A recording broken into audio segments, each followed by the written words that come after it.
Jeff Leeper. I'm the city councilor. I'm the city councilor for Kitchissippi Ward.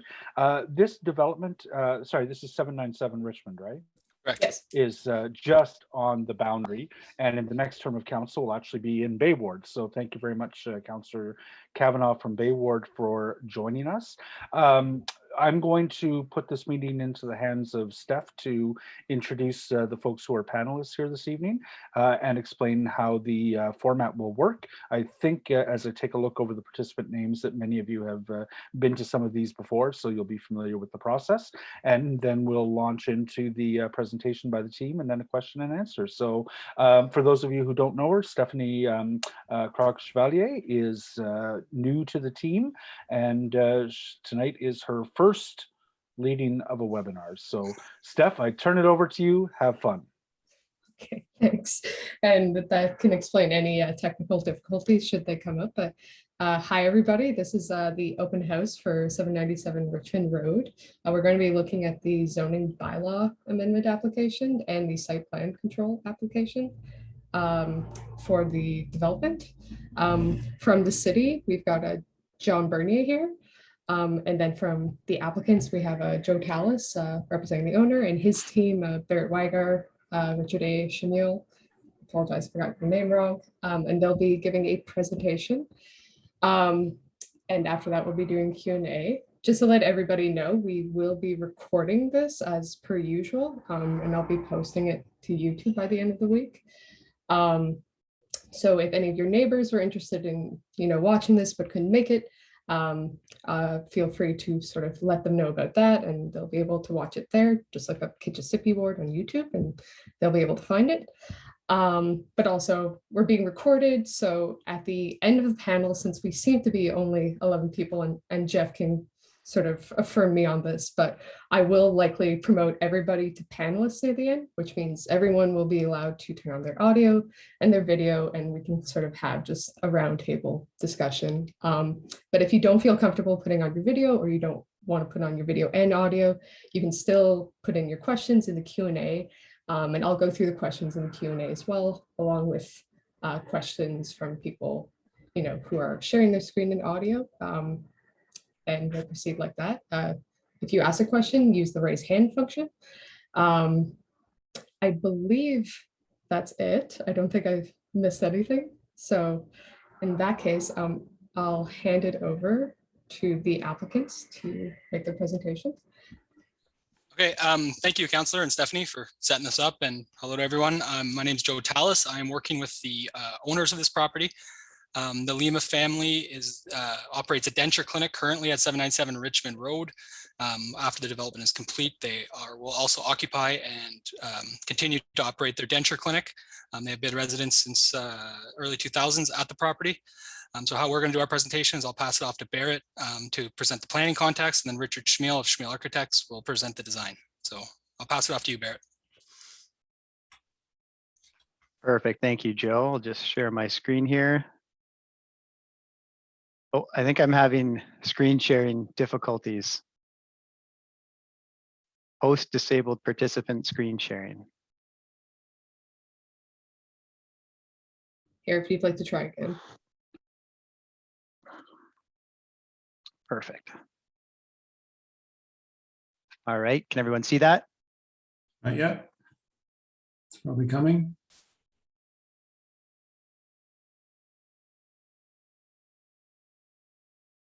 Not yet. Still not. Here we go. It's coming now. It's on now. See. We can see it all. There we go. Here, I'll just switch it over to the one screen. Is it just the presentation up? Yeah, you've got a slide on the PPS up. Perfect. Okay, great. Thank you. So I'm a planning consultant on behalf of the applicant and the owner. I work with Stantec Consulting, and I was responsible for preparing the planning rationale report that went in for the zoning bylaw amendment and the site plan control application. I'm just going to go over at a high level basically the different policies and regulations which apply to the site and the proposed development, set the stage to understand the context of this area and where the vision for it is to go and then basically hand it off to Richard Schmiel at that point, and he'll be able to go over the details of the actual proposal with the design. So for those that aren't aware, the planning in Ontario is guided at the top from the provincial policy statement. And this document sets out a number of high-level objectives for how lands are to be developed. And specifically when it comes to residential development, there are a number of goals and objectives to try and work towards strong and healthy communities. And in this case, a number of these objectives which relate to the proposal would be things like efficient development patterns, transit supportive density, providing a range and mix in housing options, and providing intensification on underutilized sites, especially those which are in proximity to transit, which would be the case here with the Cleary station. Are we calling it Cleary or are we going with Sherbourne? I feel like we've had some back and forth on this, but I'll for the purpose of this presentation, I'll stick with Cleary. It will be renamed Sherbourne. It will be Sherbourne. renamed. Okay. Well, we'll go with Sherbourne then. Okay. And so when it comes to the PPS and our specific proposal, we do demonstrate consistency with this, which is required by providing a mid-rise building that approves or achieves an efficient use of space and infrastructure. It provides an appropriate transition of building height coming down from some of the adjacent high-rise buildings to the east and west, and then going up from some of the low-rise buildings more to the south on the other side of Byron. And of course, we provide that transit supportive density and mix of uses, which is critical for helping support transit investment and infrastructure. So next up, down from that provincial overview, we have the official plan within the city. I'm sure everyone is familiar with this by now, especially with the new official plan coming into effect shortly. And under this plan, the site is designated traditional Main Street. And there are a couple different purposes for this designation, and specifically with the way it relates to the subject site and the proposed development. Some of those primary purposes are to support opportunity for intensification, to support opportunity for main streets to mature and evolve into mixed-use corridors, to support transit-oriented development, and of course, to encourage active modes of transportation. And that relates to having strong public realms which meet the street front. And one of the policies which I just wanted to pull on and focus is from section 3.6.3 of the official plan, and this is specific to traditional main streets. And it states that redevelopment and infill is encouraged on traditional and arterial main streets in order to optimize the use of land through intensification, in a building format that encloses and defines the street edge with active frontages that provide direct pedestrian access to the sidewalk. And this is exactly what our proposal does, is address those specific matters. And we demonstrate this conformity by providing mixed use development with, floors 2 to 8 being residential, the bottom floor providing 3 different non-residential tenancies, one intended for the existing denture clinic, and then also providing an enhancement of the public realm along Richmond Road, and demonstrating compatibility and transit supportive density by bringing in building heights which fit well and work well within the site. After the official plan, there's then the Cleary and New Orchard secondary plan, and this plan gets into more finite detail for specific areas within the city. And within this plan, the site is actually designated as station area. And this area is basically designated for the highest amount of density and height within the secondary plan.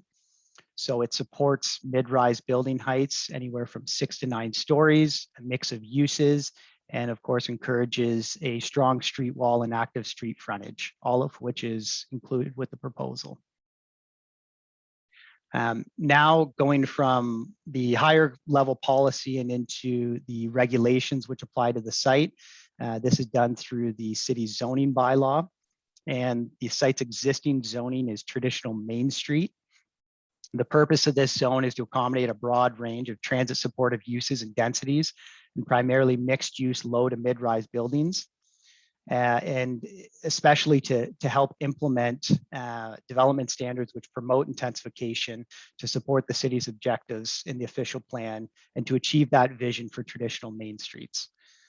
The purpose of the proposed rezoning, which is before us with the concurrent site plan control application, is to permit a maximum building height of 31.5 meters or 9 stories, whereas 20 meters or 6 stories is currently permitted today under current zoning.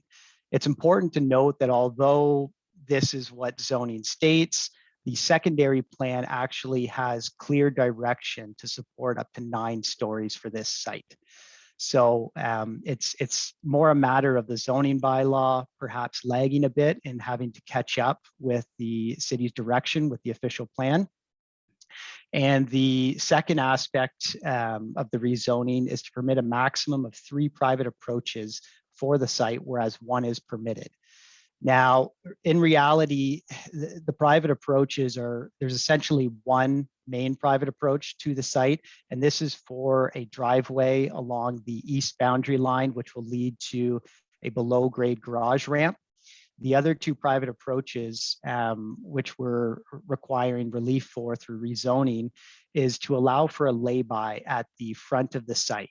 And as Richard will go through in his review of the design, the lay-by serves a number of various purposes, particularly the fact that this area of Richmond Road does not have street side parking. So the way that traditional main streets often function is certain services, be it visitors of the site, mail delivery, technicians that need to go to the site, anything like that would be able to park on the street. In this case, that's not available. And ideally, we wouldn't want for those type of site users to go down into the parking garage if there's opportunity for them to be able to park somewhere that's quickly visible and safe and easy to get to and get out of. So that's the purpose for the other 2 private approaches, is a proposed lay-by at the front. We'll go over to my last slide here. Just really quickly, the proposal itself in the form of the land use and the height and the specific provisions which are being requested for relief from the zoning bylaw, they all demonstrate consistency with the PPS. They conform with the official plan and the New Orchard, the Clarion New Orchard secondary plan, and they all generally comply with the zoning bylaw. As noted, the relief is really required to permit some minor proposal specific performance standards. And in providing our applications to the city, a number of other supporting plans and studies were prepared. And these here are listed on the right side, just for reference. That sums up my part of the presentation. If we want to dive into the design now, Richard. Okay, great, Barrett. Thank you. If you want to stop sharing, or I'll share, or maybe I can just share on my own here. Well, I think you have to enable me to share now too. Should be good now. Okay.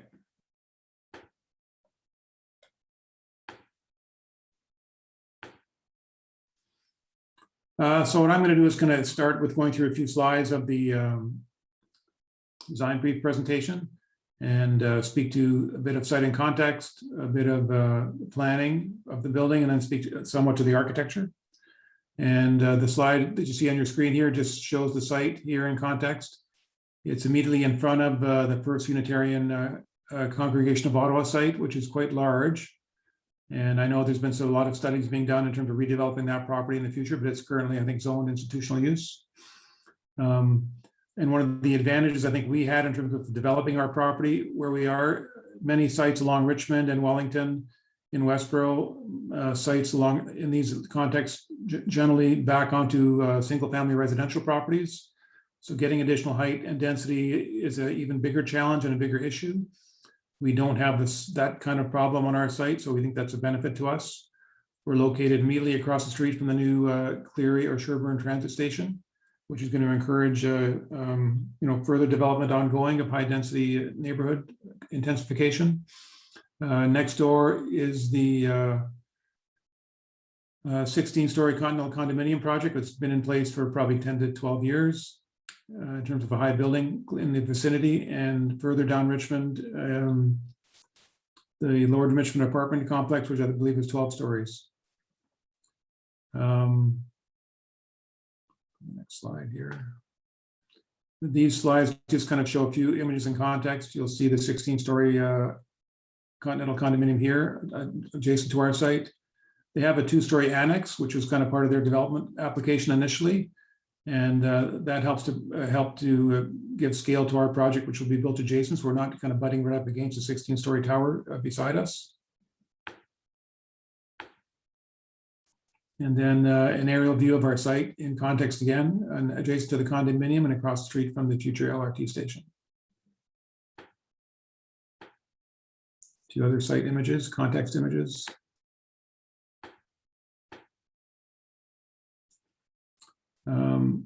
I think what I'll do next is go to the site plan. I'll come back to this actually. So this is the ground floor site plan for the project. As Barrett mentioned, we do have a lay-by servicing the property from the front. And part of the reason for it was, as he mentioned as well, Barrett in his conversation, that the denture clinic will be departing the site while the building's constructed and then coming back to the site as a tenant, and with a sister tenancy in one of the other retail tenancies. A number of their clients and users are, plus 55, plus 60. And they thought it'd be very beneficial to have a drop off in front because there's no available parking on the street to drop off visitors and clients of the denture clinic. And then if they're being dropped off, then someone could kind of depart and go downstairs and park in the parking garage. So we are working with existing setbacks on the side yards, working within the setback requirements for the front yard. So we do meet city bylaw in terms of setbacks there, and then meeting setbacks at the rear yard. And access to our parking is via the east side of the property, running along the edge and then going to the rear to go down to the parking garage. And we've retained a small amenity space at the back of the property here. We've incorporated some bike storage immediately at the front, adjacent to the drive-in ramp, 4 bike parking spaces. And if we go to back to the design brief in terms of the other plans. Here's a little more detail on the lay-by. Built-in planters at the front of the building on the ground floor on both sides. The drive-through or the lay-by is situated here with the same textured and finishes as the street frontage. So most curbs will be depressed rather than high curbs.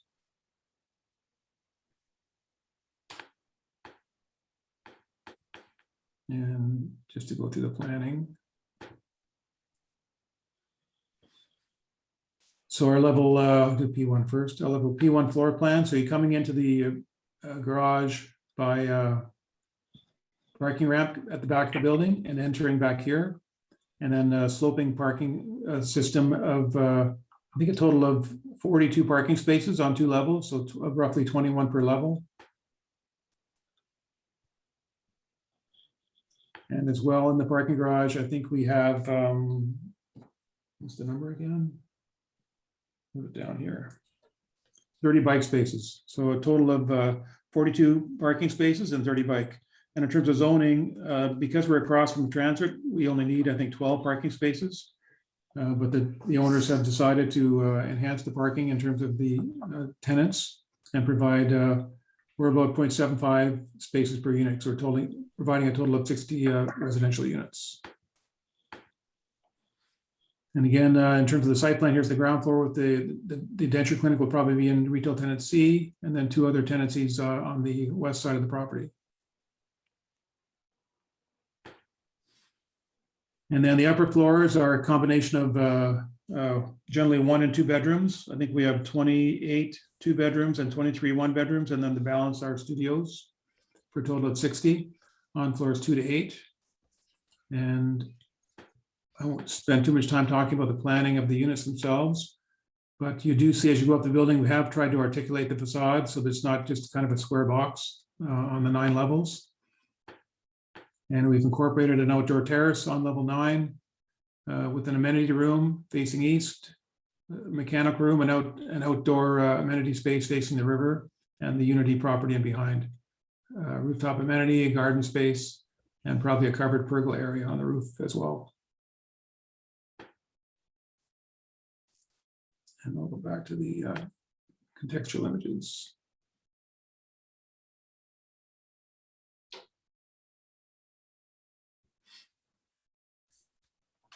The Continental building immediately to our east has a fair bit of articulation in terms of the architecture and material palette as well, different types of stone, brick, and metal panel. So in our design, we're trying to complement the detailing of the property next door in a smaller building, being 9 stories, but I think building footprint may even be as small as smaller than what they have at the Continental. All units generally have balconies, different sizes and shapes. Looking at metal panel elements on the facade, masonry in kind of a large format brick, and then kind of a yellow brick that kind of complements the architecture of the Continental property. And then different views. This is a view from the east with balconies facing the property to the east, and a kind of a perspective view of what the ground floor would look like. The ground floor is set back from the setback line, so we have a wider kind of street frontage at grade to allow the lay-by to happen and to allow the sidewalk to go through and some pedestrian circulation in front.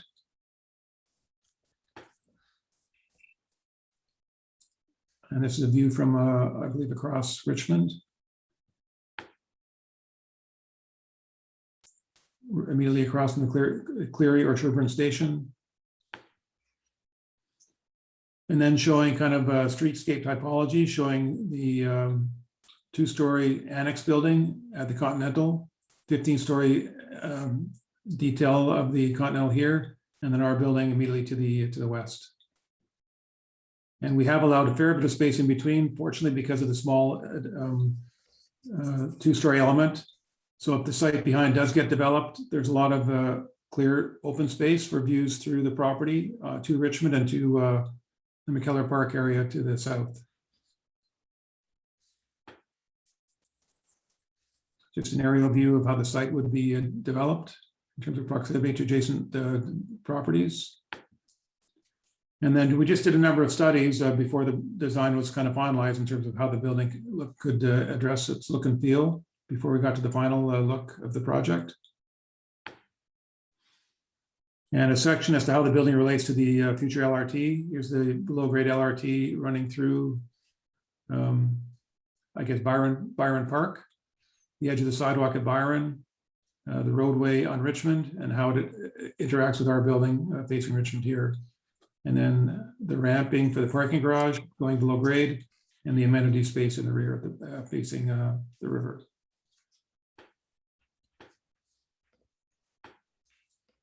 I have a bunch of elevations here talking about materials, but I don't think I need to spend much time discussing this unless there's questions about it. And the planning we've spoken to, so I think I'm good. Joe, if you want to take it back, the chair. Yeah, thank you, Richard. So that's the presentation for the building. Stephanie, I'll pass it back to you to maybe open up the Q&A unless there's any comments from Jeff or Councillor Kavanaugh. I did have a couple of quick questions, and I apologize.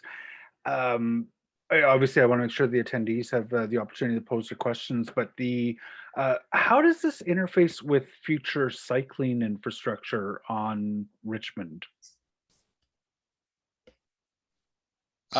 So Barrett, you can kind of help me out here, but I believe that there is a road widening prepared for Richmond Road. We have taken that into account when we did our design. I'm not sure if there's a full cycle lane happening on Richmond Road, because when we checked in with the city engineers, they were still kind of in development of all their drawings. So the drawings we received were more or less kind of to be determined. Okay. Are you going forward with the site plan at the same time as the rezoning? Yes, they've both been submitted. Okay. Okay. I suspect I'll want to chat more with staff about that. I apologize. Steph, sorry about that. No, it's totally fine. In that case, since we're still at 14 people, I'll just kind of slowly go through and promote everyone to panelists. if anyone wants to raise their hand, ask a question, I can kind of promote you guys first. Otherwise, feel free to put a question in the Q&A and I will also answer it there. Councillor Kavanaugh, if you'd like to go first, and as I go through promoting everybody. Thank you very much. One of the questions I have is you're talking about what's behind you. What kind of consultation have you done with the Unitarian House and Unitarian Church? Because they certainly do want to develop their property. And so I just want to know if you've been in contact with them. Recently, we did have a talk with the Unitarian Church, and they do have intentions to build a couple different developments behind us.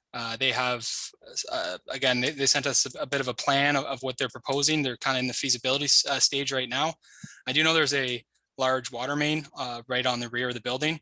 So to kind of, you know, it's a bit of a buffer between us and them. And as Richard mentioned, with the small annex building next to us, if they were to develop, we would still have some views to the water. And I mean, if they do get rezoned from their from what their zoning is now, then they'd still be able to develop. Okay, just as long as you're in conversation, I appreciate that. Is there any chance of affordable housing units? So at this stage, it has been talked about with the owners. We're not at the stage in development to commit to any affordable housing. We know it is a big issue in Ottawa. They are open to kind of looking into it, but at this point there are none. But again, we're too early in the development stage to really commit to any affordable housing at this point, but it's not to say that there won't be. Okay, I'm sure Councillor Leeper would agree that that would be a good thing if that's possible. Thank you. I'll let the residents ask questions. Yes, I saw Carl's hand go up first, so if you'd like to go. Hi, thanks very much for the presentation and putting the context around this development. I'm a neighbor, live on Honeywell Avenue, about a block and a half away from the development. My questions are chiefly about the lay-by and the street design along this stretch. So I don't have any issues. I mean, with the height of the building, the density, it all makes sense. Sitting across the street from Cleary or Sherburne Station. But it strikes me as the lay-by and the number of parking spaces. I mean, it's just going to really affect the streetscape. I mean, there's a lot of buildings being built along that stretch of the road, and I'd love to hear from the planner about what other buildings are coming. The architect didn't mention the one that's almost finished already, and I know there are others, I think, on the Christie's site that are coming. So I think we have an opportunity to either make that street a highway with large buildings on one all along there with a very narrow sidewalk, or we can actually do a traditional Main Street kind of sidewalk. But having a building like this with a lay-by, which is taking all the street frontage and giving it to cars and parking, doesn't make sense. Sitting right across the street from a LRT station, we have a lot of pedestrians coming across the street to the station. Let's make it a pedestrian-friendly space. Let's have some street trees. Let's make it a pleasant main street like Westboro, just down the road, instead of a car-dominated thing that's right beside an LRT station. So that's my major concern. So my questions are around: what is the plan for the whole street, that whole block? What is the streetscape going to look like? Are there bigger setbacks possible? And I will just state my objection to the lay-by. I don't think that's an appropriate use of sidewalk area. Thank you. So I can take a crack at some of that, Carl. Some of the other questions I might turn off to my colleague John, the city planner, the file lead. But with respect to specifically the lay-by, there's a few context matters to be aware of. One is that there is a maximum permitted front yard setback of 2 meters, which applies to the site. So we technically had to work within that constraint, in that we had to have building wall no further setback than 2 meters, which seems a bit counterintuitive to actually providing a viable public realm space, but those are the rules that we've been having to work within with the zoning bylaw. So that 2 meters is something that we chose to respect and not include within our rezoning. So with that 2 meters, it does limit what can be done there. And with respect to street trees, we have tried to accommodate plantings in a way that's feasible. I'm certainly not a landscape architect, but I do understand to some degree that there are a lot of constraints in planting and ensuring the healthy existence of trees within very tight corridors of the urban setting. So whether that be a 2 meter portion of sidewalk and trying to fit in some sort of area for appropriate soils so that the tree roots can actually expand and survive.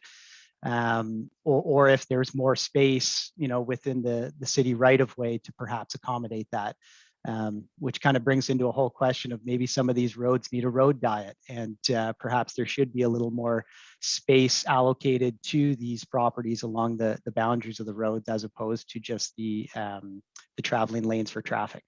So the lay-by itself, it's not going to hold traffic very frequently aside from people coming in, drop off, pick up, as shown in the one photo, whether it's mail, parcel delivery, food delivery, things like that.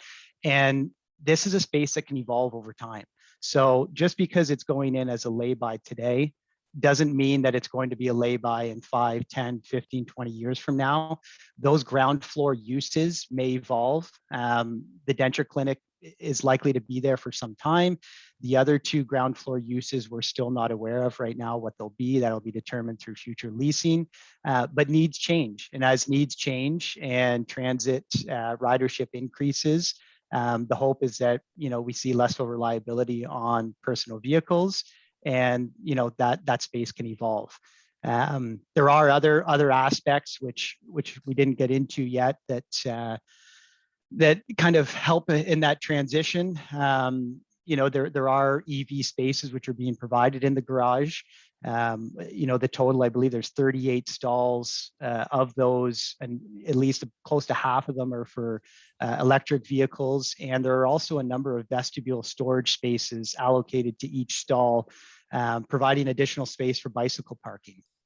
So it's a matter of trying to balance the site functionality with the objectives and goals of traditional Main Street, and in this case, an evolving traditional Main Street. I mean, this isn't Richmond and Westboro. This isn't Bank Street in the Glebe or Old Ottawa South. If you stand there today, this is a Main Street that is in dire need of evolution, and it's developments that, piece by piece, like this one, will help to contribute to that. And so that's what we're hoping to achieve. And maybe for some of that's the questions regarding surrounding context with the other developments coming in, I can pass that off to John, but I think one of those main goals is to achieve a consistent street wall. And that's probably one of the main objectives with that maximum setback of 2 meters, which again, it makes it challenging for us to provide the type of public realm which you've described.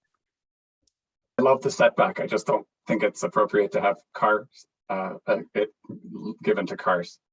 But I'd love to hear about the rest of the street, so that what you're talking about, actually preparing this piece of road across from a LRT station to be a pleasant and used pedestrian space, can actually happen. Thanks. Right, so my apologies. This is probably my first file in the area, so I'm trying to get up to speed on sort of the developments that are occurring along that street. But I could comment on the sort of traditional Main Street policy. So Barrett is right. There is that requirement for the 2 meter setback. And in this instance, there is a road widening. And even if there wasn't a road widening, so if there is a road widening, typically there's a need for the space. I did circulate to our transportation colleagues to find out exactly what we'll be taking, or what we need that space for. But certainly even if there isn't a road widening, there is an expectation that a developer would contribute to the public realm. And some of those elements that you've mentioned is something that we would be looking for, most certainly. So I don't think we mentioned this at the outset of this meeting, but the application is in process right now. So I did circulate a number of weeks ago, and the actual site plan deadline for comments is September 23rd. So I just want to mention that because you know, I circulate to various departments within the city for their comment. So some of these I'll say that I haven't received all the comments yet. So certainly I will be having that discussion regarding the lay-by with our transportation colleagues. Carl, I just want to jump in. I am increasingly agreeing with you on the lay-by. The final configuration post LRT of Richmond Road is, and I don't know if maybe Councillor Kavanaugh can address it more specifically. There is a complete street treatment planned for Richmond Road in the post LRT period. So making sure that this building interfaces well with that complete street to come is important to me. I wouldn't look at the current configuration of Richmond Road as being in place very much longer. Yeah, that's correct. I'll try to get up to speed on that fairly quickly, and if I can put something on the blog, I will. Very much. Okay, I'll go to next in the speaking list. Sheila, if you'd like to talk, I promoted you to talk. If not, feel free to send your question in the Q&A. I did see it was up for a bit, but I didn't get that. There you go. Hi. Go ahead. I'm just writing a note to you. I guess my major concern is the height of the building. I know it's only a couple of stories higher than the plan, and I know what the Cleary plan originally said, but there's a real problem with wind in the area already.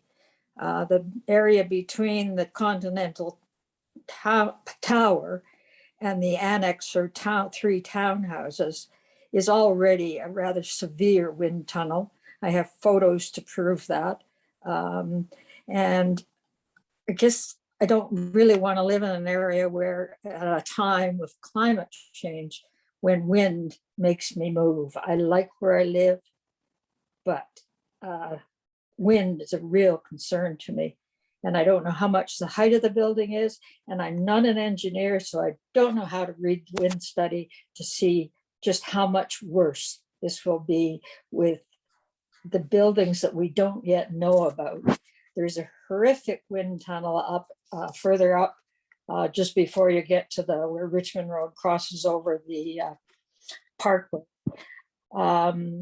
where I'm an older person, but I've picked up because people were hanging on to bus stops, trying not to get blown away at that area further up Richmond. And I'd hate to see this area with the tall Continental, probably another tall building to the east of Continental, plus buildings we don't know anything about. So wind is a really, really big concern for me. Oh, that's my comments.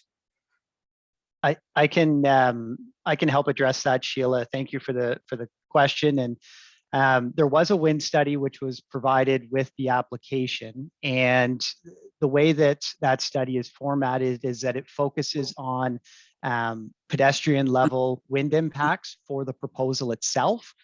And it determined that essentially the exterior amenity spaces for the site all would be at a comfortable rating throughout the year for standing, sitting, things such as that, except for the winter, which makes sense. And for the internal, sorry, I'm thinking of noise now, but that's essentially what it looks at. So it focuses on the proposal itself, site specific.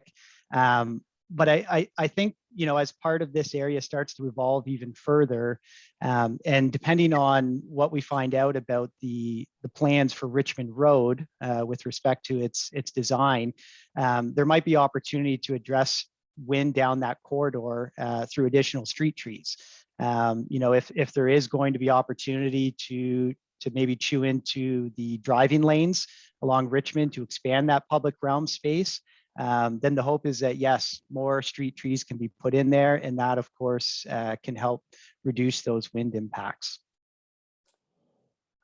I guess I'm forced to rely on your expertise, but I do worry a great deal because I have a patio at the back of the townhouse, and pictures showing my furniture, garden furniture, completely overturned with the existing situation makes me worry about what's going to happen when more buildings go up there. And if we end up like it is down at the other end, it's impossible. Old people can't live.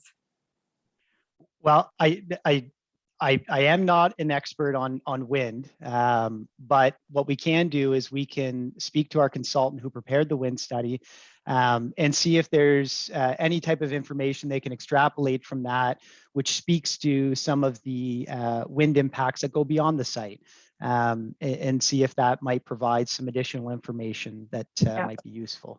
It really is very bad right now. And so if more buildings are going to make it worse, it's awful.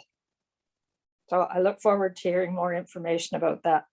Yeah, we'll try to put something together and send off to Jeff maybe, and just I know those wind studies are hard to read. I'm not a wind expert either, but if we can kind of just put together something more brief that summarizes kind of what our study found, and we can pass it on to Jeff. And if you want the pictures and the pictures to know what the wind study wind was like on those days, I do have that.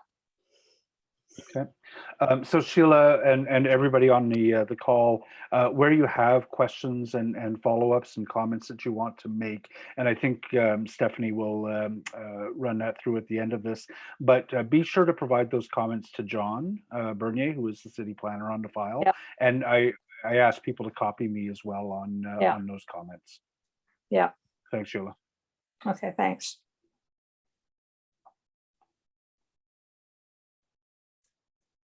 All right, we'll go to the next question, the speaking list, which was from John Lindsay. So John, if you'd like to go.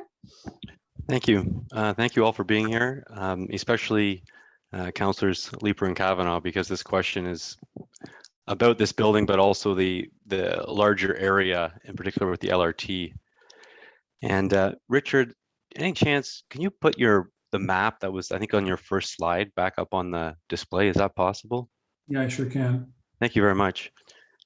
I'm asking Richard to put this up there because I live on Wavell Avenue, and you can see it on his map. One second. And so I think it was your first, early in the presentation, your first or second slide. I think it was page 4. Yeah, there we go. There we go. Yep. Thank you. So you can see Wavell Avenue in the top right-hand corner of this map, and McKellar Park is in there. And my concern isn't with the size or density of the building or the design aspects. It's the impact on traffic flow in the broader area. And I guess what's happened for me is, I'm sitting at home working since March 2020. I've got a window that fronts Wavell Avenue. So of course I'm more tuned into the traffic and aware of the traffic, and I can see, especially when the Byron one-way went in, I could see that what was happening, and this was also in discussion with a couple of traffic engineers, one from City of Ottawa and one a private consultant, that this surge traffic flow was coming down Wavell Avenue as traffic slowed on Richmond Road. So as soon as traffic was limited or slowing on Richmond Road near Woodruff, Waze and Google Maps directs all the people who are going along west on Richmond Road and trying to get over to what will be the, Canada's largest Canadian Tire and access to the 417. So that's a lot of cars. If traffic's flowing, they're going west on Richmond. They used to then go west. Some of them go west on Byron to Sherbourne, turn left on Sherbourne and go over to get over to back to Woodruff, or they would cruise along Richmond and turn left on Woodruff. And so cars are flowing there. As soon as traffic gets restricted on Richmond, just a little bit, we get this surge of like 8, 10, 12 cars in a row, like back to back bumpers on what was a pretty quiet street. And Jeff Leeper's office was very cooperative, and Tom Pelkoff was very friendly and came out and counted cars. And, you know, I know it's not, compared to other streets in the riding, or, you know, or the ward, it's not high volume by any means, but the point is it's increasing. And I see this development over by the LRT station, cars dropping people off and picking people up from the LRT station. Redwood Avenue is being closed permanently. I asked the councillor's office for information that the LRT consortium had used to make that decision, and had a traffic study been done? How is the closing of Redwood Avenue going to affect the flow of traffic? Because it's not just for Wavell Avenue, which fronts the park, and so kids cross Wavell Avenue all the time to get to the park. All the kids on Courtney and Rowanwood cross Wavell to get to the park. Because Wavell and Windermere connect directly to Richmond, they get an increased flow. They're used as a cut through, right? It's a convenient cut through. Anyway, I don't want my question to go on for too long, but I'm worried that I haven't got an answer to that question yet. Was there a traffic study done? Why not? You know, has anyone ever actually counted the number of cars that use Redwood, like an actual counter? I suspect it's not very many, but in the future, we might, you know, closing that road might be a mistake, because it just funnels more cars onto Windermere and Wavell, the two streets that front the park, right? So do you want to have streets that roll beside a park inadvertently become the cut through traffic for commuter traffic, right? And I guess my question is, as part of this development, what can you do as part of the broader strategy to keep cars on the throughfare? And so when I hear the thing about a road diet or a complete street, and I love the view, I love the feel of a complete street, I love walking down a complete street, biking on a complete street, awesome. But is it going to push, you know, is it going to limit traffic on Richmond and push more traffic onto, and it's a raging issue around McKellar Park. I mean, people on Fraser have for 15, 20 years been really upset about it and funding their own traffic studies. And, you know, so it's not just a one street at a time kind of approach. What's the bigger traffic strategy for Richmond Road east of Woodruff to allow, like, I would like to see a traffic study done and know what kind of flow we need before side streets are used as cut throughs. And what size of street do we need, not just now, but as the LRT develops and as big buildings go in. So anyway, I'll cut my question short. Not short, it's too late for that already, but I'll simplify my question to this. How can this development be proactive and positive in the community in contributing to the traffic planning for the area in a way that considers not just Richmond Road and the streetscape and the design, but the neighboring streets and the inadvertent effect on them, what I call the whack-a-mole effect. You suppress traffic somewhere and then it pops up somewhere else, right? It flows, you know, and wanting to make sure that there's a professional approach to it and not someone coming out on their bike and counting cars on a Sunday afternoon, being like, chill out, don't worry, we're all good here. You know, like a kind of a professional, Yep. you know. So anyway, I'd love to hear what you guys can do for traffic in the area. So if I may, John, obviously this is a development open house for a single development who are seeking a rezoning to which they essentially have a right under the secondary plan. The Cleary New Orchard secondary plan contemplates a 9-story building here. So they'll be required to submit a traffic study, which will demonstrate the level of traffic that this building is expected to generate. But there's it's a question for me and Teresa about overall traffic and congestion, and it's not a question for these developers. You're on mute. Sorry, the Richard slide that had the list of studies, it was up there pretty quickly, but I didn't see traffic study on it. Am I wrong on that, or is that a? Well, we did do a traffic impact study that is available on the DevApps website. I see. It So just wasn't on that list. It might not have been that list, but it was submitted with the site plan and the zoning. Okay. How many parking spots did you have there, Joe? It was Residential? 37 so- underground. Well, Your and AM and PM peak is probably somewhere around 8 or 9 cars. Yes. and my concern isn't that this site is going to create more car traffic. It's that it's going to slow car traffic traveling along Richmond Road. And so as it slows, Waze and Google Maps redirects it just because the traffic's moving slower through that area. But that's a city decision. So the developer here won't be doing anything that affects traffic on Richmond Road. The city will do things that affect traffic on Richmond Road. And obviously we've had months of discussion that we can't possibly run through again here this evening. But you know, I'm happy to take that offline again. And I expect that there are probably people who have questions about this development who would like the opportunity to pose those. Sure. The last thing I'll say is the three access points instead of one that's allowed. Does that have an effect on the flow of traffic through the area if there's 3 different ones versus 1? So the the traffic impact study does kind of go to all that. The main traffic access point is to the parking garage, so that's 1. The other 2 access points are the lay-by, the entrance and the exit, which again, we did do the traffic impact study, and the city does have their traffic engineers. The main goal of that is that the current denture clinic does have a lot of paratranspo patients that do use the clinic. So the original thinking from the developers was that we could use that for paratranspo to ease access for those patients of theirs. And then other drop-off spots too. But like I said, there's one access to the garage. The other one is just for that lay-by, which seems to be in discussion. I'm sure it'll be more discussion.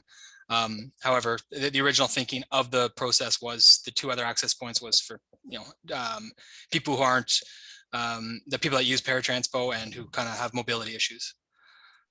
So is there a way to make sure cars can come in, like not slow traffic down as they're turning in or out of the? That's kind of our goal with the lay-by area is so they can pull in, drop someone off, and then pull back out instead of stopping on Richmond Road, since there's really no street side parking. That was our intent of the design. Okay. So it was done to enhance the flow in our point of view. Well, I appreciate that, because the design of the building obviously has an effect on the flow on the street. And your comments that were welcome for the previous question about road diets and widening of road clearly have to do with flow of traffic. So Mr. Leeper, I don't think I'm too far off with this specific application raising the traffic issue. And when other invitees to this meeting discuss the road widening, road diet, complete street issue that you raised, they weren't shut down. And that is, the complete street issue is obviously a ward, a bigger issue beyond this development. So I think my concerns, relating to traffic aren't totally, I just want to, I take a little exception to your suggestion that I shouldn't be asking these questions related to this specific development, because so John, the question you've just posed on access and like egress and entry into the building, bang on. That's exactly the kind of question that needs to be asked. And then the lay-by as it affects the streetscape, bang on. Good question that is certainly on my mind as well.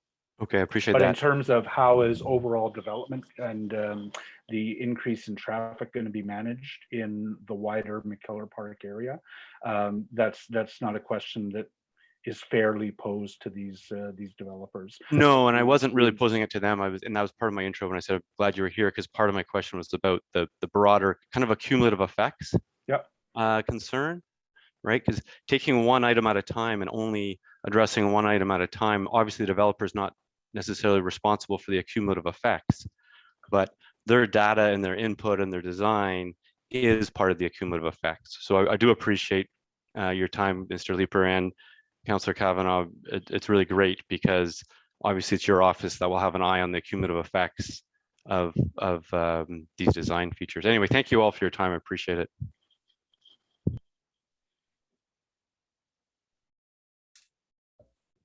Okay, so moving on to the next person on the speaking list, Bill Van Iderson, if you'd like to go.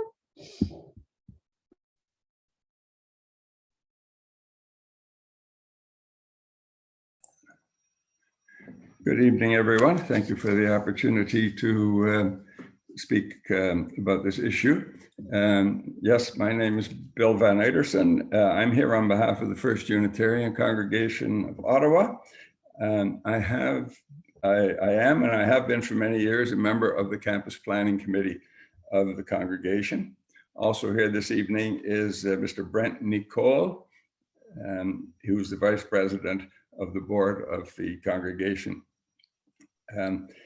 As most of you will know, the Unitarian Congregation owns the land to the north of the Lima property and to the north of the other properties along the north side of Richmond Road, west of Cleary. On our campus, there is at the present time the church building, as well as a seniors home known as Unitarian House, and a daycare center, River Parkway Children's Center, both of which were founded by people from our congregation. There's also a meditation garden, which a lot of people like to go and visit. First, I'll say a few words about our campus lands and our ideas about future development on our lands. For many years, our congregation has been very interested in possibilities for future development on our own land and on the adjacent land along Richmond Road. Over the years, we've made a lot of efforts to try to ensure that developments in that area are compatible with each other and that they respect the right of all the property owners in the area. Our congregation is interested in further development on our lands in the coming years. Last spring, we hired CADCO and Thea Partners to carry out a feasibility study for a development on our land. Those two companies specialize in the creation of affordable housing and environmentally sustainable developments. The development that is contemplated would be a residential development for people with a variety of incomes. It would have about 150 residential apartments, of which about 100 would be at affordable rents. We envision that there would be a single building which would probably be located north of the Rennie Auto Care property and which would be built to high environmental standards. We are aiming for passive house standards. In the future, we would expect to create further similar developments on our land, especially on the strip of land located immediately to the north of the properties along the north side of Richmond Road, such as the Lima property. So we're talking about future buildings, which would be relatively high buildings. The area plan gives us the opportunity to go up as high as 16 stories in spots, but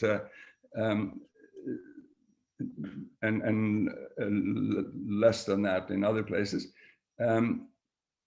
So this is our land that we're thinking of future developments on. It would be immediately north of the Lima property, also north of the Continental Condo property, particularly the portion where the tall building is not located, and also the Rennie Garage property, as I mentioned a moment ago.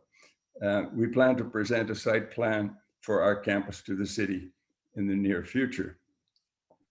Now, let's shift focus to the development proposal for the Lima property. Firstly, the congregation would like to state clearly that the church supports development and intensification in this area. We support the idea of redevelopment on the Lima property and also on the Rennie property, which is just west of it, but we do not support this proposal. That is because it's quite clear that the proposed development would significantly reduce the development potential of the congregation's land, and because it would result in a big reduction in the value of the land of the congregation. It would probably also reduce the quantity and quality of affordable housing that would be built on the Unitarian campus, contrary to the objectives of the city. It is unfortunate that the proponents of this proposal did not discuss the proposal with the congregation at all before submitting it to the city.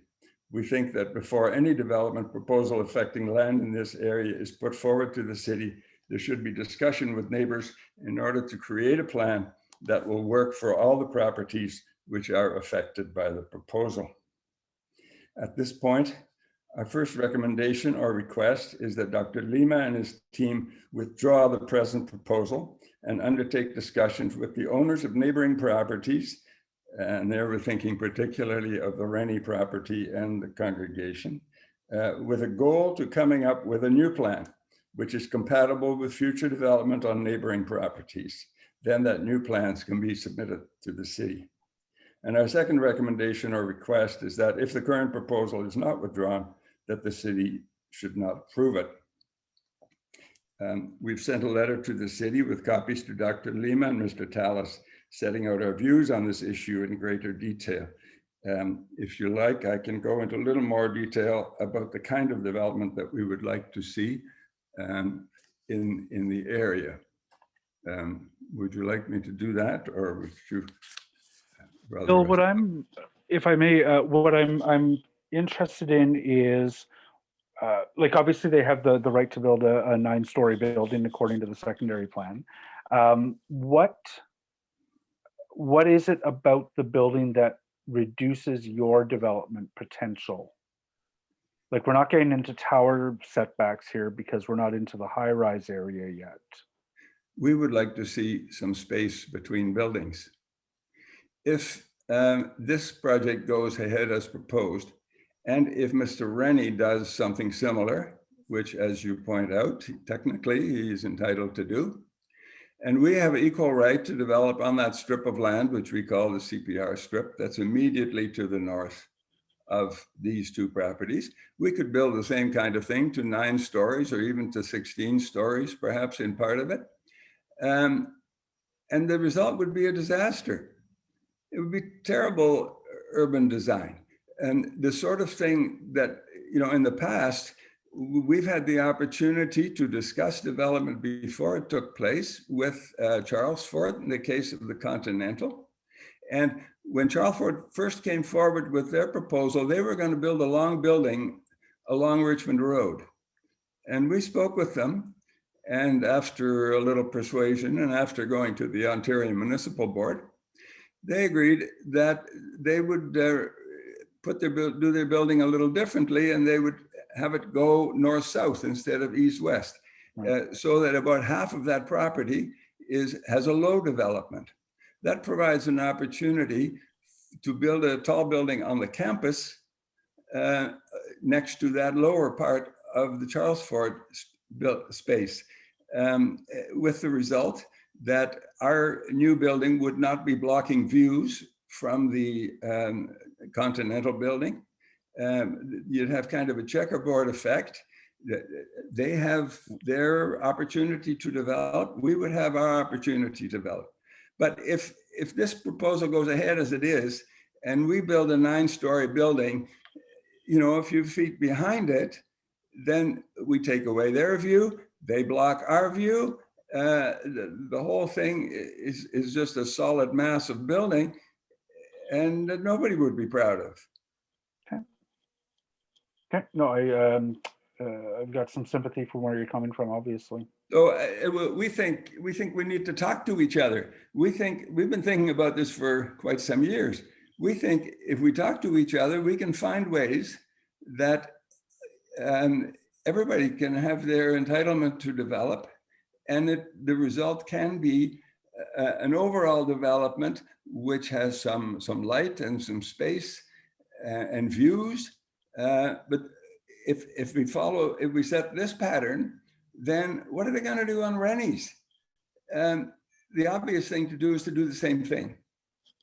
That's going to be their highest and best use. Yep. So what are we going to do? Are we going to not build at all on our property right behind these properties? Because we don't want to have a building that looks right up against them? Or are we going to go and build a solid slab immediately to the north of their buildings, take away their views? They would scream blue murder, but we have the same right to do that as they have the right to do this. And it would be really stupid. No, Bill, I definitely get the concern here. Let me give the developer a chance to respond, and maybe John can speak to us as well about the planning process. Joe, if you will, I'd just like to put in a few comments just from a planning perspective. I think it's important to note that the lands that are being spoken about, those are not along the main street. They do not have a main street designation. They do not have frontage along it. They should be treated as being separate, and their access is from Cleary.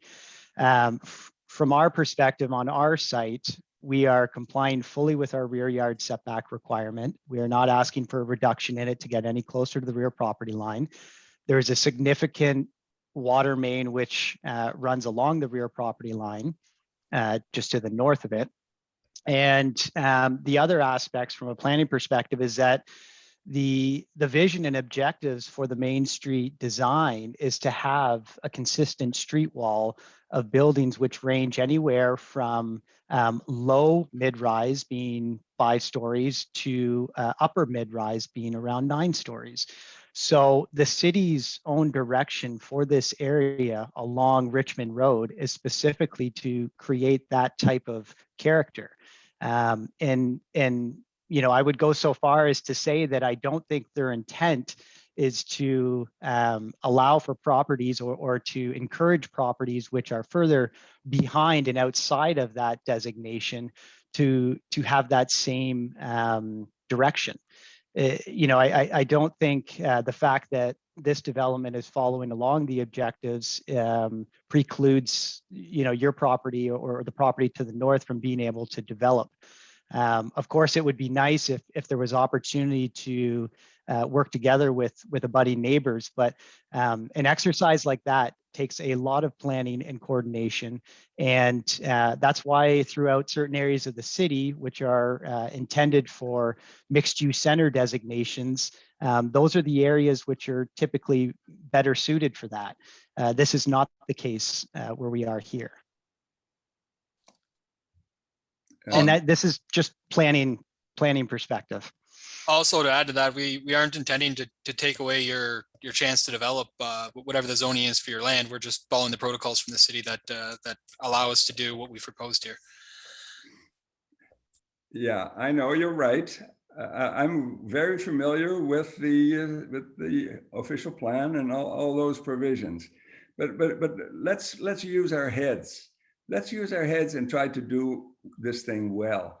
And you know, you say that it takes a long time, takes a lot of consultation to come up with a mutually compatible plan. It certainly takes more consultation than you've done with us to date, which is 0. You know, a little bit of effort would help. And to say that what the city had in mind is just solid buildings all along that they're 9 stories tall. That's not true. They talk in terms, the city plan talks in terms of a podium with narrower, taller buildings. A good example of what they talk about is what's planned to be done on the property of Christie's Restaurant, where the tall building occupies about 1/4 of the width of the property, and the base is 5 stories high.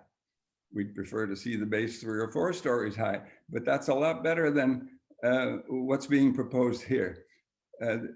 Yes, our campus is not a main street, but that doesn't mean that we can't talk to each other and come up with an overall design that involves your property and Rennie's property and pieces of our land that is compatible and that allows for really good design and so forth. Just because the rules, you know, don't require us to be smart doesn't mean we're not allowed to be.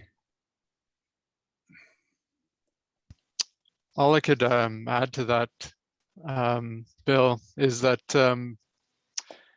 I think it would be best if we meet for a pre-consultation to understand what sort of development you're looking to get out of your property. And I apologize, I know that there was some discussions, but I'm not aware of there being any formal pre-consult to actually figure out exactly how you envision your property developing. Well, exactly. Thank you. But Sorry, just if I may just finish, I just want to reiterate what was being said here is basically, you know, what you may be suggesting is taking away some of the development potential along the main street for a project that we're not completely aware of, you know, the feasibility of it. So I just want to say that, you know, some of the provisions contained within the traditional Main Street do envision, you know, the development potential for properties in behind, and that's as Barrett had mentioned, there is a large rear yard setback. But yeah, beyond that, I just would suggest that we meet and have this discussion, and you know, if you had a plan for that specific area behind that site, well, then maybe we could make suggestions. But until we see something, it's a bit difficult to sort of you know, sterilize the rear portions of sites, or to put a cap that's not you know, contained within the policy on in terms of height. So yeah. Well, we appreciate the opportunity to have that discussion. We think we need to have some particular ideas at this point as to what might be done. We're also open to different ideas, but we have some fundamental principles in mind. We attached them to the letter that we sent to the city with a copy to Dr. Lima and Mr. Tallis a few days ago. That'll give you some idea of the kind of principles that we're trying to implement. We think we'd like to see some creative thinking and see what we can achieve. Just quickly, Bill, you know, in support of what you're referring to, it would be good to, and you're probably familiar with it, but take a look at Schedule B of the secondary plan. And the city does actually contemplate a through block pedestrian connection, which leads to your property from Richmond Road.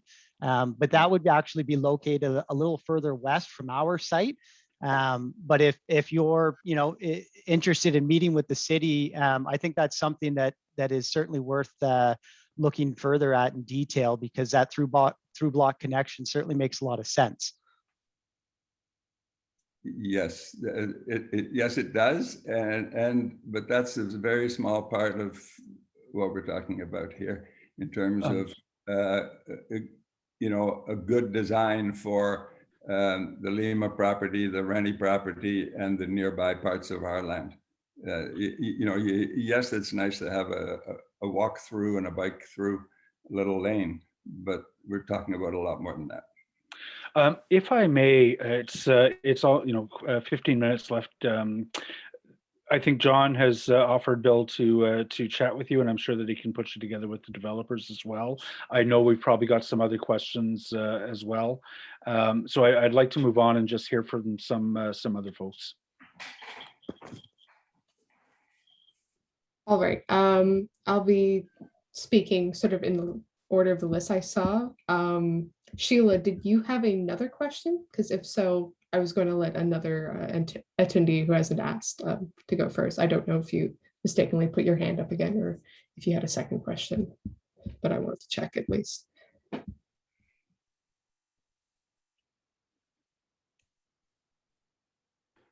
Okay. If not, in that case, Brent, I believe you were next on the list. Thank you, Steph. And I'm really just going to echo some of the statements that Bill Van Anderson has already mentioned. This aerial view is quite telling in that you can see the shadow of the Continental, a 12-story building. We imagine the proposed site a 9-story building. That 9-story shadow above grade from our property at Unitarian on the Unitarian campus, it does put that adjacent part of our property in shadow, which degrades the usefulness of that property for our own development. We are looking at options, as Bill has mentioned, about pursuing options for affordable housing. This actually is a complicated process with complicated factors and different stakeholders. It means actually it causes us to delay our own submission of site plans with the city, which means that we sort of feel like, oh, I guess, well, the Lima team managed to get in first, but because we're doing affordable housing, we sort of get leftover choice on what we can do with our property. We had, as Bill mentioned, tried multiple times to reach Dr. Lima for consultation with trying to figure out a holistic sort of plan for the area and what to sort of prevent problems like this happen with too much crowding out of houses. And I'm not sure exactly, I missed it, Mr. Schmiel, if what the setback is against the back line. Does it go, is it a 2 meter setback from the property line, or is there? If I can comment? Yes. At the rear property line, we have a 7.5 meter setback. So that's, 23, 24 feet. And that's kind of the standard setback for the area. And I also should mention, like you have, 2 to 3 acres of land fronting on the Ottawa River. It's like a spectacular property. And I don't think you need to have the buildings on Richmond Road to kind of be your front yard. You have so many opportunities to develop your site in so many different ways that I don't think the Lima development would cause you any distress. Maybe a bit of shadow, I know, but we have tried really hard to make all sides of the building appear like a front side or a front elevation. So you're never looking at kind of a rear concrete blank wall in any case, if there are sight lines from your building to the Lima property. And something that they could not do, which they were able to do next door to the Continental, because of the size of the Continental property, they were able to kind of maneuver this, facades and this height of the buildings to do a low rise and a high rise to give you views through the property. You can make one low and make one 16 storage, which I was quite surprised they got that right when they built it, actually. Yeah. The Limas don't have that opportunity. They have a certain size site. They can only build so much. And we've tried to maximize what we could do within the zoning requirements and tried to make sure that the building was visually appealing to all the neighbors and to the people driving down Richmond Road. And if I may, Richard, if you go to page 47, there's the shadow analysis that we did do of your document. Mr. Schmiel, you mentioned that we shouldn't build close to Richmond Road. We should go build somewhere else on our land. Might I ask, on what percentage of your lot are you building a building that's going to be 9 stories high? On what percentage of the lot? Well, probably a good portion of it, probably 50% of the lot will have building on it. Or maybe 75%? Oh, no, I don't think that much at all, because we have a driveway on one side and a driveway at the rear and the amenity space at the rear. Mm-hmm. Do you think we should be entitled to build to 9 stories on the same percentage of our land? Sorry, folks, if I may, the open house is an opportunity to get information about the development. There's obviously, at least several months of process still to come. I'm gonna move on to the next question. But certainly you've raised some important and legitimate points that I know will be a topic of discussion over the next little while. And Jeff, here the shadow stays here for March, when the shadows are generally at their greatest when you have daylight. There's our property there. Okay, in that case, I'll go to the last question that I have currently, which is from Dennis Shank. I'll go and promote you just to talk. All right, you should be good to talk now.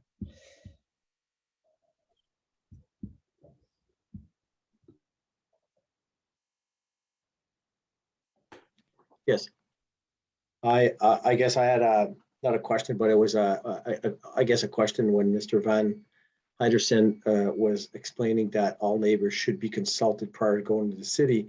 I guess my only question I had to ask was, why did he not consult with the surrounding neighbors last year when he was working on his plan? And what's good for the goose is good for the gander, right?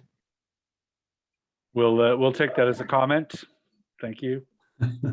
Are there any other questions with respect to the specifics of this project? I'll ask one while people might be formulating one.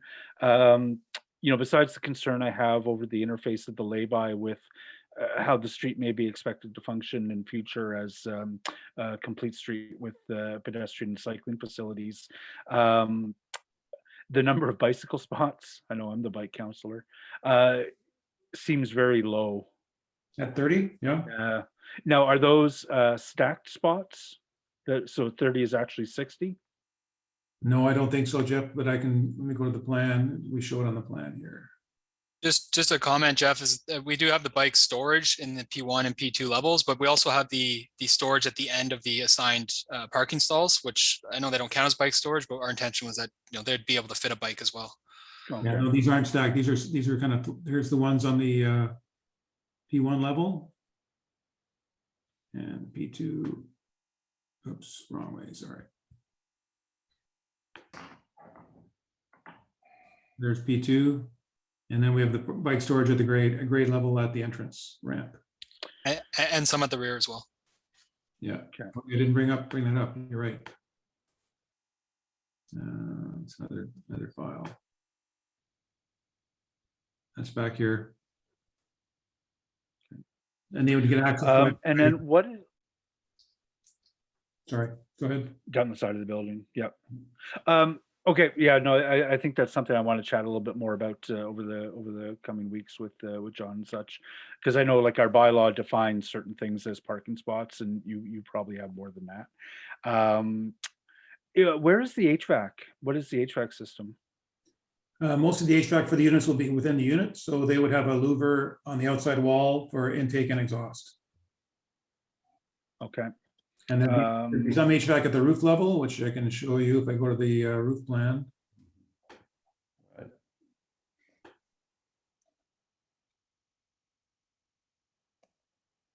We've allowed for some rooftop mechanical fronting Richmond because we wanted to maintain the views facing north towards the Ottawa River and the Gatineau Hills.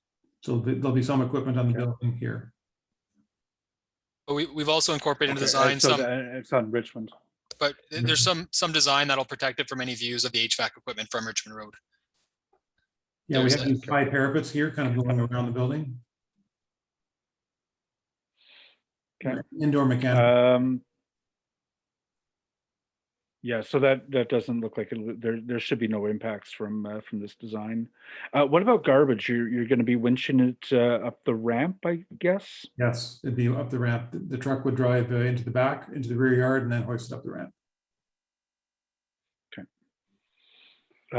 And then the rear yard amenity space is that's grass, I assume. And I'm sorry, my computer froze for a few minutes at the outset. So, oh no, it's just ramp, eh? No, it's amenity here. We have landscaping kind of shrubs here, and then a hard surface with seating and probably a picnic table, and then bike storage here. Okay.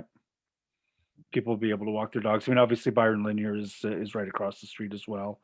And does that meet the zoning for the required amenity space?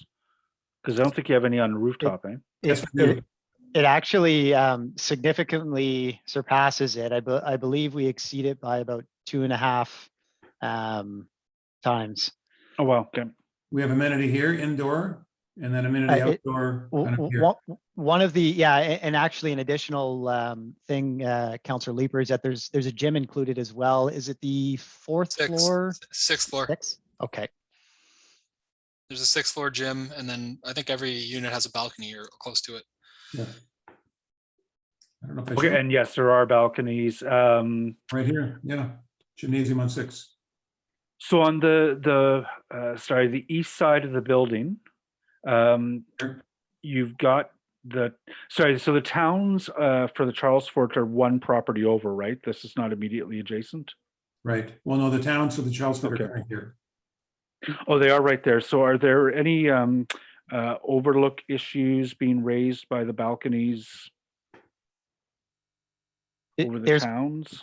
I mean, the benefit we have is our driveway is here, and the Charleston's driveway is here, and their units don't start until, you know, on this facade here. Okay. So they're not right up against the lot line. They've got a driveway between us and we have a driveway between them. Yep. Probably about 13 meters of separation Yes. from building to building. Okay, those are my questions. I'm sure I'll have others, but I'll let Stephanie take it back. And sorry, Jeff, before you leave, one comment you made at the beginning was about bicycle traffic on Richmond. When we started the design, we were trying to get information from the city about, you know, the Cleary station and how it was going to be developed and how they would affect traffic and how the sidewalks would be designed. They weren't ready to give us that information yet, so that's why we didn't really incorporate anything into our design. I mean, back then it wasn't. And I believe LRT is doing a bunch of that work, so it can obviously be, or, you know, it's difficult to get the information in a timely way about some of the final plans. So, but Councillor Kavanaugh and I, I'm certain we'll be taking a look at that to make sure that, to Carl's point earlier, that whatever we're doing to facilitate the pedestrian and cycling realm there is not being overly burdened by having that lay-by there. Mm-hmm. If indeed it goes in. So that'll probably be one of the big discussions over the next couple of weeks. Yeah. Stage 2 is it's part of what they're doing for the community. After it's going to be done after, so we don't have a ton of information about the complete street. But I'm asking Damon to give me what he has so we can share it with you. That'd be great. All right, thank you. The build design project. Always fun. Yeah, they move fast. Okay, Steph, did you want to wrap it up or? Yeah, sure. I'm not seeing any more questions, and we are 2 minutes to 8:30, so I'll wrap it up for everybody. Just to sort of remind anyone who is in attendance or might be watching this recording after in a few days, in a week, you can send feedback to the lead planner, John Bernier, at john.bernier@ottawa.ca. You can also send feedback to us at jeff.leeper@ottawa.ca and to me at Stephanie Chevalier Crockett or Stephanie.Chevalier-Crockett, a bit of a mouthful, at ottawa.ca. And we'll be happy to take your feedback into consideration and also, you know, pass it on to the planner and help answer any questions you might have in the future. But with that, I think we can wrap up. And John, put it in the chat. Just in terms of where this goes from here, John, did you want to do the quick wrap of what the next steps are in this process? Okay. I can do it, but I usually get it wrong. No, it's all good. I've done it a few times anyway. So yeah, so as I mentioned, we're currently within the circulation period right now, and that ends on September 23rd, I believe. And I basically I accept comments up until the very end, all the way to the decision. But obviously, the sooner you send me your comments, the sooner that I could, you know, contemplate them and also send them to the proponent as well. And then following this, it's typically a bit of an iterative process where there's some back and forth between the city and the proponent.